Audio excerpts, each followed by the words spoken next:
Wabarakatuh. Waalaikumsalam warahmatullahi wabarakatuh. Innal hamdalillah nahmaduhu wa nasta'inuhu wa nastaghfiruh wa na'udzu billahi min syururi anfusina wa min sayyiati a'malina may yahdihillahu fala mudhillalah wa may yudhlil fala hadiyalah. Alhamdulillahalamin. Jadi di sini aku mau nge-review sedikit apa yang udah aku pelajari di kitab Mishaqul Ummah yang dia berjudul nasionalisme.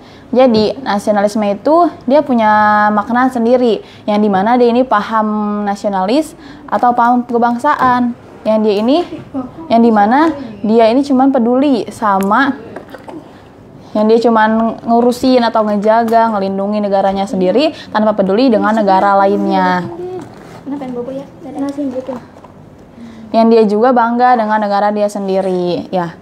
Lalu ya, yang maka nasionalisme ini tuh tidak boleh untuk diambil karena dia ini sudah menghancurkan kaum muslimin, dan dia juga gak boleh untuk diterapkan karena nasionalisme ini memiliki 3 hal yang dia ikatannya ini merusak atau punya tabiat yang buruk. Yang pertama ini ikatan yang dia bersifat rendah sehingga dia tidak mampu, sehingga ini dia nggak mampu untuk mengikat antara manusia dengan manusia, sesama manusia lainnya, untuk menuju kepada kebangkitan dan kemajuan. Dan yang kedua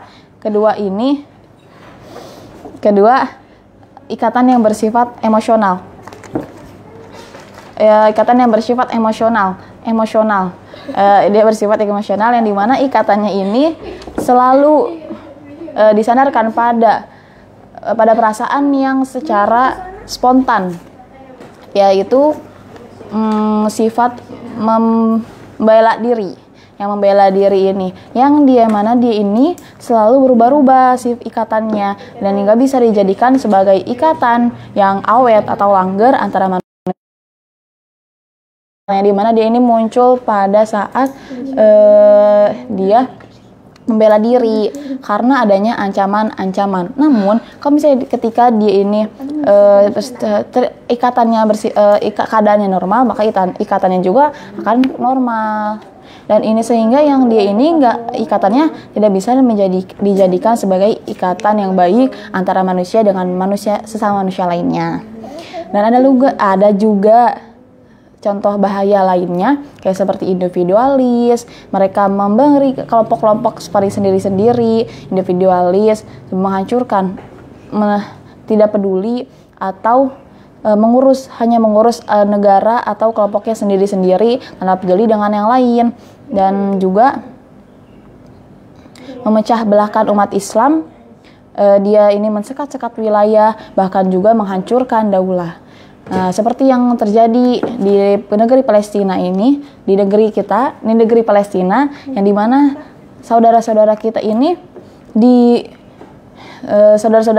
dibiarkan begitu saja tanpa adanya perlawanan, tanpa adanya pergerakan dari negara-negara lain, bahkan dari negara tetangganya sendiri. Bahkan negaranya tetangga sendiri ini dia membuat sekatan-sekatan, bahkan batasan, yang dimana di sana itu sampai sekarang masih ada batasannya. Yang di sana juga dikasih pasukan yang bersenjata, bahkan sampai sekarang juga koneksi nggak ada yang masuk di sana. Yang dimana Palestina itu yang nggak punya kesalahan sama sekali sama Israel dibunuh, orang yang nggak bersalah dibunuh, bayi-bayi bahkan dibombardir, sampai juga orang-orang bayi-bayi yang nggak bersalah, dia baru lahir pun dibunuh sama dia. Gak punya hati kan dia? Bukan Palestina Palestina itu bukan fisiknya aja yang mereka hancurkan, tapi mentalnya juga mereka bunuh. Nah, maka dari itu, apakah ada negara seberang lainnya? Apakah ada bantuan atau perlawanan dari negara lain? Tidak ada.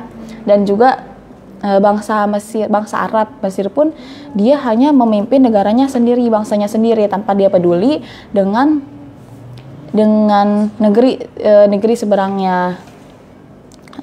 Dan dia juga ini tidak ingin menolong, bahkan menolongnya juga cuman kayak dia memberi makanan atau memberi minuman, bahkan memberi yang bahkan di yang paket yang dia kirim ini dihancurkan sama orang-orang Israel. Ya, maka jika misalnya ada yang mengambil nasionalisme ini, dia harus dihukum dan mendapatkan azab yang pedih dari Allah, yang sangat pedih dari Allah. Karena dia ini pun haram dan tidak ada dalam agama Islam. Seperti yang dikatakan dalam hadis, "Waman qatala tahta rayatin imiyatin yaqdabu li asabatin aw yad'u asabatin aw yansuru asabatan faqtila faqitlatun jahiliyatun." Maka jika ada orang ini, maka janganlah kita ini mengikuti atau mengikuti kebanggaan jahiliyah, yang nanti ketika yang dimana dia ini mati di bawah panji atau bendera kesesatan, atau dia ini bukan mati di bawah bendera atau panji kaum muslimin, yang dimana dia ini berperang dengan bendera kesesatan. Maka solusi dari permasalahan ini adalah kita harus menghilangkan fanatisme, menghilangkan paham nasionalis, dan kita juga harus mengajak masyarakat agar menghindar dan menjauh dari membangga-banggakan negara atau membangga-banggakan tanah air, itu seperti cinta tanah air. Dan kita juga harus mengajak teman-teman kita agar kita tidak memahamkan paham nasionalisme ini. Ya, mungkin cukup sekian dari aku. Mohon maaf jika ada banyak kesalahan, karena kesalahan itu datangnya dari aku dan yang benar itu dari Allah. Maaf, sampai sini aja. Ya, wabil taufik wal hidayah. Wassalamualaikum warahmatullahi wabarakatuh. Waalaikumsalam.